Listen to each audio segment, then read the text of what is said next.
Hi guys, so I'm back for a good video. I haven't done one in a couple of weeks now. I'm trying to be more active like on social media. It's just so hard with like school and just the stuff that I've been going through, which is actually what I wanted to talk about. So recently I've had a lot of issues and just drama going on in my life, and in my condition I have to like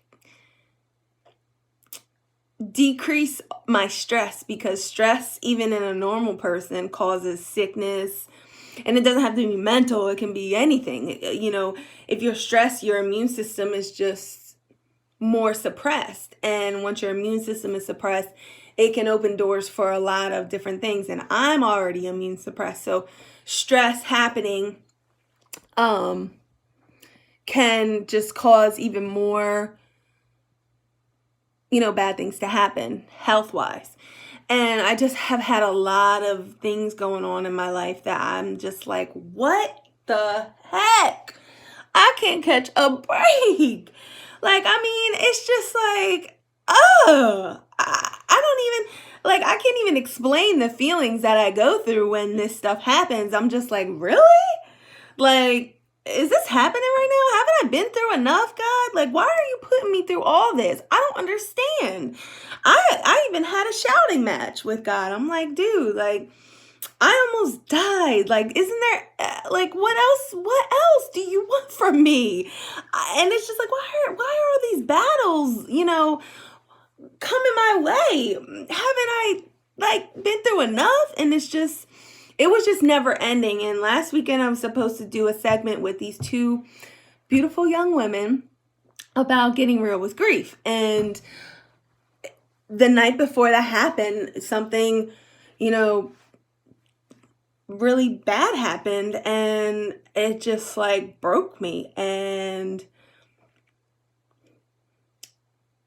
I was just going through a lot of emotions, and I was angry. That was the biggest thing. I was angry, I was frustrated, I was tired, I was just like exhausted. And I canceled the segment, and I do believe that that segment had a lot to do with God. And a lot of the questions that I made up for us to talk about, talked about their relationship with God. And I was talking to one of the young women who is supposed to be in the segment that I love, Simone. Hi, Simone. And I was just telling her what was going on, and she was just like, Brie, like, do you get that what you went through is not only a blessing from God, but a threat to the devil? And you never think about these things when you're going through it. You just think about how angry you are and all your emotions, and you don't step back and think, okay, this is something that God blessed me with. Like, my lungs, you don't go through what I go through what I went through, and still go through, and think that it's just a coincidence. For me, it's not a coincidence. For me, I truly believe that that was a blessing from God. And I do realize that is whatever God gives you is a threat to the devil. And also the journey I want to start with my transplant and my story exemplifies God. And I realize that every single time I'm about to do something that exemplifies God and my story, something bad happens. And I do believe that segment had a lot to do with not only me and my relationship with God, but these young women and their relationship with God, and how what they went through made their relationship with God stronger.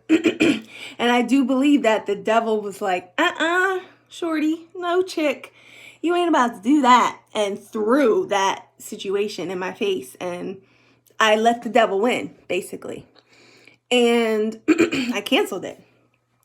So moral of the story is, like, if you give your life to God and you're ready to show everybody, it doesn't matter who it is. It could be people that don't believe. If you are ready to give your life to God and ready to share that with other people, I'm telling you from my perspective and what I've been through that the devil is going to work to steal that away from you, to make you doubt God, to make you angry at God. And you can be angry for a little bit, but you just got to be like, you know what? I know this is for the better good, for the good of my life. So the devil will work and will try to steal that joy away from you, and will try hard as hard as the devil can. He will try and just crush you, and you just have to stay strong in your faith and know that God is always with you. So if you are thinking about doing what God's called you to do, I'm going to tell you right now, a person who has been through hell and back, needless to say, that you will encounter the devil, and the devil will try and just crush you. Because when I was living my best life at 23, 20s, my 20s, early 20s, I'm 26. Yes, I don't look it, but I am 26. When I was, living my best life, I didn't have any issues. And that was because I was living a life the devil wanted me to live. And now that I'm living the life that God wants me to live, the devil is just not happy about it. And I just want everybody who is fighting, against the devil, that God is always going to win. You will go through trials and tribulations, but I'm telling you, God is always going to win, because you just come out stronger, and you just can't let the devil break you, basically. So that's my spiel on that. Now I'm going to talk about what I wanted to talk about, which is my battle with pain medication addiction. And I thought about this a lot because I am about to be a nurse, and I do know they can go on social media and they can not follow you, but look at whatever you post. And I thought to myself, is this gonna, get in the way of that? But you know what? If this is gonna help other people who may encounter this situation, as far as or maybe drug addicts, I don't know. If it's gonna help them get out of that, I shouldn't have to worry. I mean, I powered through it, and, it's not an issue, but I was just like, you know what? I shouldn't have to worry about that, because once again, God has my back.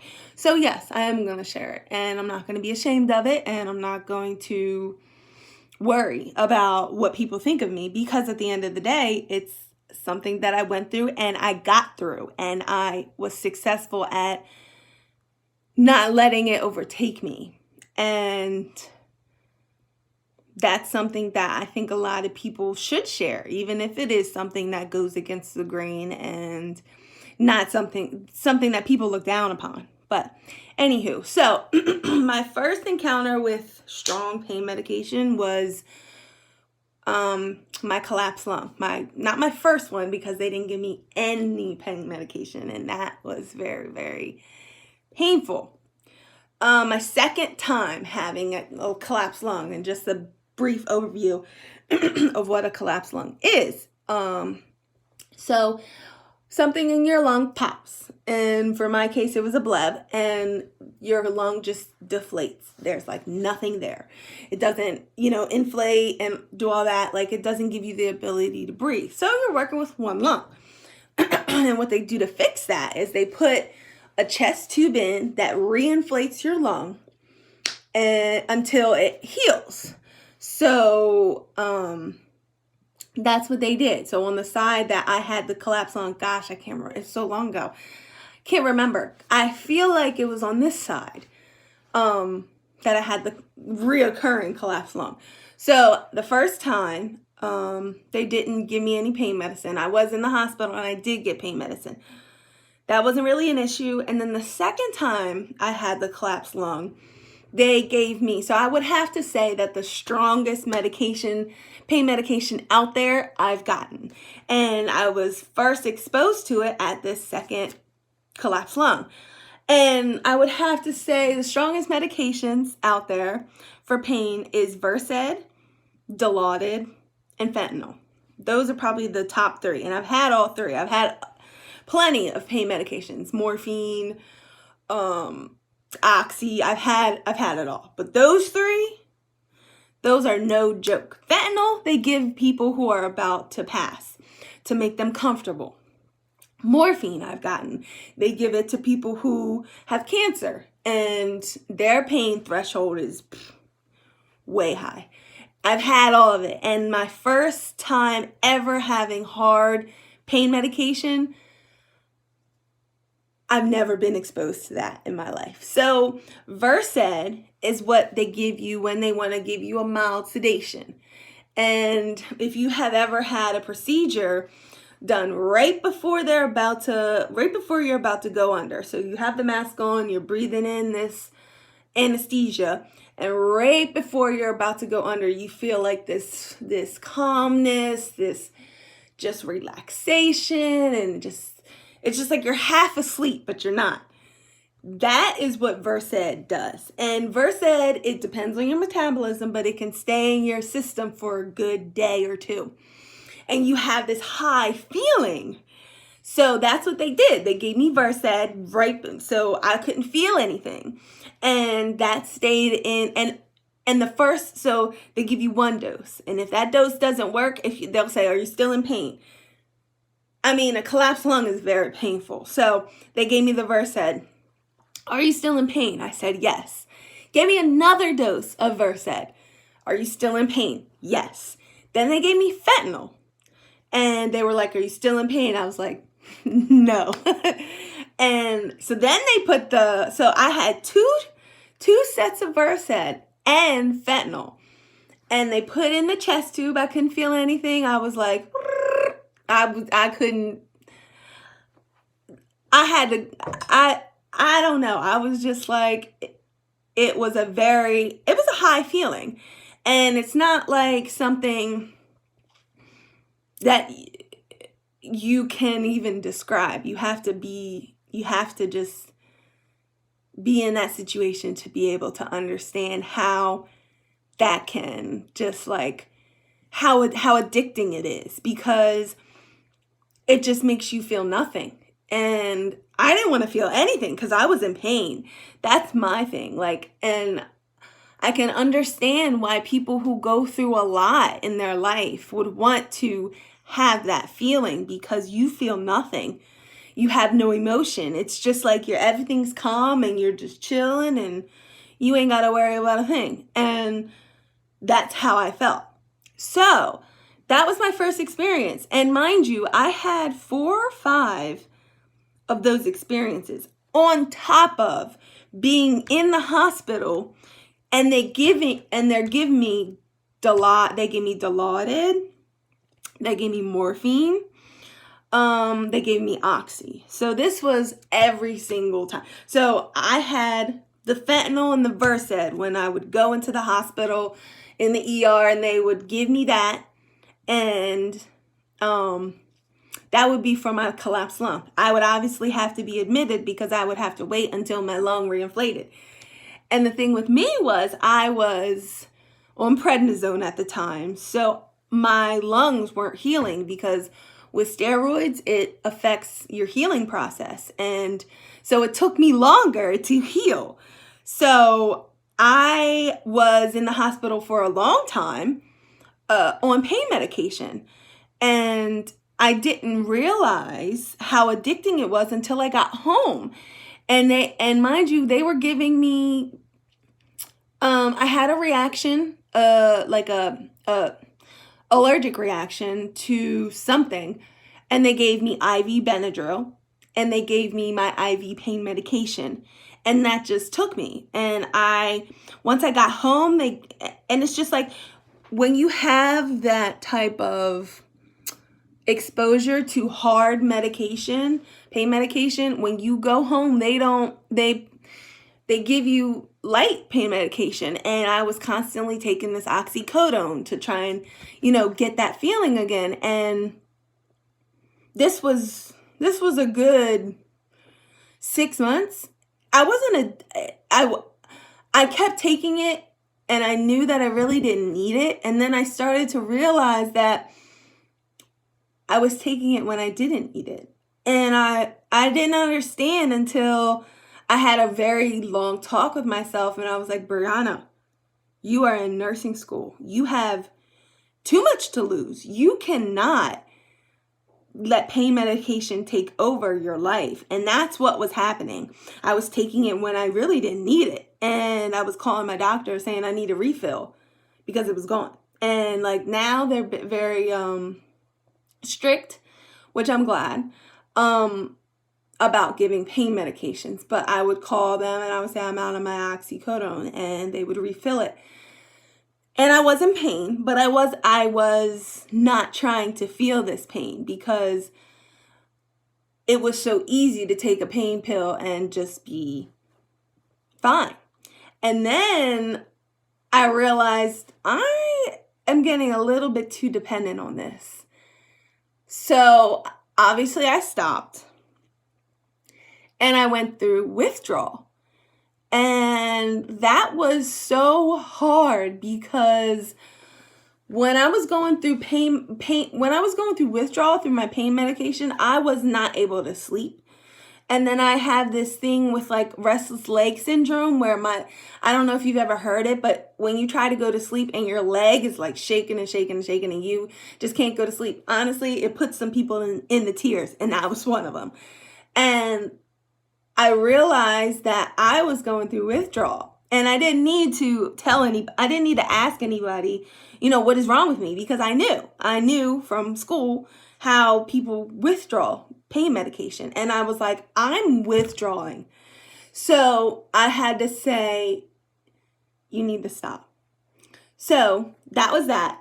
I overcame that. And then once I was told I was going to be on the transplant list and I needed a transplant, I was like, oh my gosh, because I knew how much pain, like the pain that I was about to go through couldn't even touch the pain that I went through with my chest tube. So I was scared out of my mind because I knew I couldn't avoid it. I knew I was going to be in a lot of pain. I knew I was going to have to breathe, but I knew that I was going to be in too much pain to breathe. And that's exactly what happened. So I got my transplant. I had my breathing tube in. That was painful. The incision I had was very, very, very painful, like in tears all the time, painful. So I had an epidural, and epidural is where they have a needle in your back, in your spine, and they do it before they put you under for your transplant. So I had a needle in my spine that I was constantly getting pain medication through. So I was getting the hard stuff. So when I got out of surgery, I was very agitated. I was very, I didn't know what was going on. So they would give me Haldol, Dilaudid, morphine, fentanyl, Versed, everything to keep me calm. And I mean, like, I would get doses and doses, and then finally it would knock me out. Like, they wanted me, like, I was so combative, they wanted to knock me out. Like, that's how, but I was in pain. I was in a lot of pain. And then finally, when I had the epidural almost the whole time, then when I finally came to, I still had the pain medication, but I had that PCA pump. So what a PCA pump is, whenever you push it, it will send pain medication to the epidural. So I can't remember, it's so foggy, but I was getting pretty heavy medication. And then they started to realize that I wasn't taking deep breaths. I wasn't using my lungs. And my respiratory system was depressed. And when your respiratory system is depressed, it's mostly, you start to build up all the CO2. And my pulmonologist said, you know what, we got to take her down on this pain medication. I remember one time I asked my nurse for a pain medication, and she gave it to me. And then I was like, my threshold was like, what is that? So I said, I am still in pain. And I still had my tube in. So I was trying to tell her, I'm still in pain. I'm still in pain. Gave me something heavier. I can't remember what exactly it was. I was like knocked out. And I mean, knocked. So throughout my whole stay, I was getting very just not nice about my pain medicine because I didn't want to feel that pain. And my pulmonologist tried to tell me, look, like there was a point in time where I was getting bronchoscopies to check, and they would check for infection and rejection and stuff like that. And they would do that probably once a week. And what a bronchoscopy is they put a tube down your throat. Oh, just thinking about it. They put a tube down your throat. And I get bronchoscopies now. And you have to be sedated. But at that time, I was building up so much CO2, they would do the bronchoscopies with me awake. Putting a tube down your throat all the way down to your lungs, swishing around, getting all this, putting like fluid in your lungs, swishing it around and then taking it out.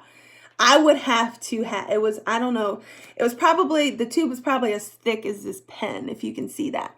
And they would put it down my throat into my lungs. And this was once a week. That was very painful, but they wouldn't sedate me because I was building up so much CO2 from this constant pain medication that I was getting. So as my stay went on, they started to decrease my pain medicine, and I got so upset. I mean, I was like, why are you guys giving me 5 milligrams? That's not doing anything. One, because my pain threshold was like sky high. Nothing could touch me because I was getting the hard stuff for the longest. So when I went down to the step down floor and they were giving me 5-10 milligrams of oxycodone, I was like, what the heck is this? I was in a lot of pain. And I remember one time I was so tired, but I still wanted my pain medication. And the nurse was like, Brianna, you can barely keep your eyes open. And I still wanted my pain medication. And then I had to realize, my husband said to me, Brianna, you're going to have to go through this pain. You can't just cover it up. And I just looked at him and I was like, I gave him like the death stare because in my mind, I was like, I am in pain. What do you mean? I am in pain. And this was when I had my breathing tube in and I couldn't say anything. And I just was like, I was just so pissed. I was like, excuse you? How are you going to tell me I have to go through this pain? And my biggest issue was when I was in pain, I wasn't able to take deep breaths and expand my chest because of the pain in my incision. So when I went to the step down floor, I had to realize, Brianna, you have so much to lose. You are going to be a nurse. You are in nursing school. You cannot get dependent on pain medication. Like, this is not something you want to do. And it's hard to even think of myself as a person who was addicted to pain medicine because I advocate. I'm in the business where, we try to prevent that type of stuff. And it's hard because I was this close from being hooked. I was for a minute, but I had to tell myself, you have so many things to look forward to in your life. You cannot get dependent on this pain medication. I would pray and I would say, God, please, like, help me, because I was getting so addicted. And even when I went home, after my transplant, I was on these small doses of oxycodone, and I just wasn't happy with that because I was used to the fentanyl and the Versed and the Dilaudid and the morphine and all this heavy stuff. But then I broke down one day. I remember I was like, Brianna, you need to get off this pain medicine. Like, this is not helping you. This is not helping your situation, and this is not going to help you in the long run. This is a here and now type of relief. You need to understand that this here and now type of relief can affect you negatively for the rest of your life. So you need to get it together. So I would slowly all right, I'm going to skip my pain medication today. And I would tell myself, you are going to go through withdrawal. And I did. Again, I went through withdrawal when I was at home after my transplant, and I cried. I remember I was up all night long for one night because I had that restless leg. I couldn't sleep. But you know what? I prayed about it. I prayed and I said, God, please get me through this.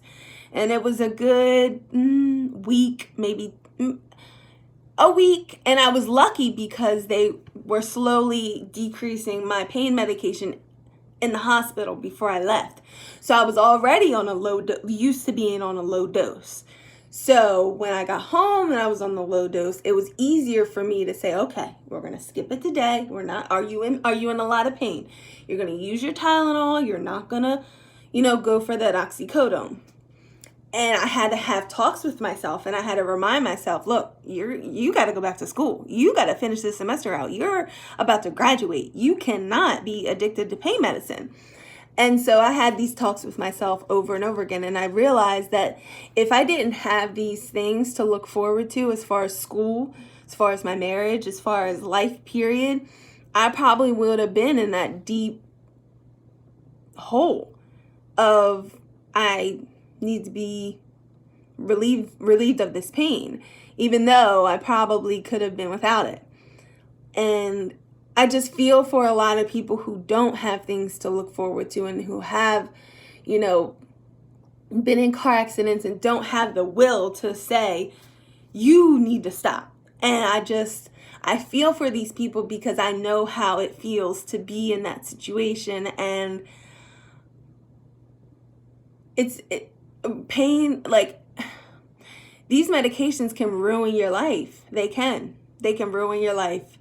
Once the doctor stops, writing that prescription for you, you realize, all right, I need to get it from somewhere else. Now, I wasn't in that position, but, learning that in nursing school, you realize, well, this is why. And I'm just grateful that I had the will to say, you got a lot going on, homegirl. You cannot be letting this get the best of you. And I didn't. And I really want a lot of people to know that it's not an easy thing, and not to be judgmental for people who are addicted to these pain medicines, because it's a hard thing to get through. And I'm just grateful for my will to be able to say this, I've had enough. I know my life is not about to be this. So thank you for listening. And I hope that this video you will look at if you see a person who is struggling with drug addiction, that you look at them in a different light, because they didn't get there just because they felt like it. Half of the time they get there because of an injury or because of, stuff that they're going through in their life that they just don't want to deal with. So I hope next time you encounter one of these people that you don't pass judgment. Have a good day.